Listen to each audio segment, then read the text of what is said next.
Maisons, routes, parkings, nos modes de vie prennent de la place, beaucoup de place.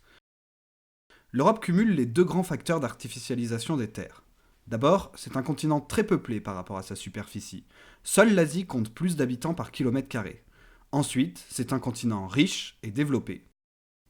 Résultat, 4,2% de l'Europe est aujourd'hui artificialisée par l'homme, un chiffre qui varie beaucoup d'un pays à l'autre.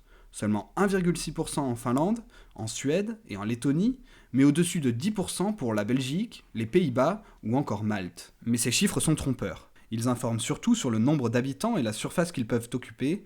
Les 500 000 habitants de Malte doivent se partager un territoire minuscule, voilà pourquoi le taux d'artificialisation du pays s'élève à 24%.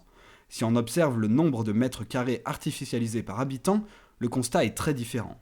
Les Maltais, comme les Britanniques, sont les plus sages, alors que les Finlandais, les Suédois et les Estoniens sont les plus mauvais élèves. Mais il n'y a aucun véritable premier de la classe dans l'Union européenne.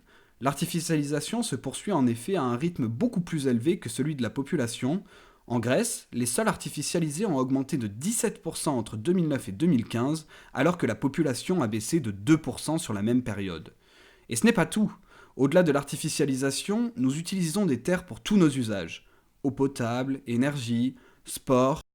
Au total, en 2015, un Européen a utilisé 672 mètres carrés de terre, un Français 835, et les Danois, les Suédois et les Finlandais dépassent tous 1 km² par habitant. Pour être complet, il faut ajouter notre consommation alimentaire. L'agriculture perturbe elle aussi les écosystèmes. L'élevage consomme beaucoup de place car il faut cultiver des protéines végétales pour élever les animaux. Nous menons la vie dure à nos terres.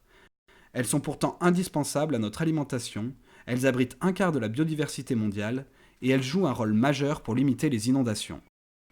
L'Union européenne a pour objectif de ne plus artificialiser aucune terre d'ici à 2050, une échéance qui semble très lointaine.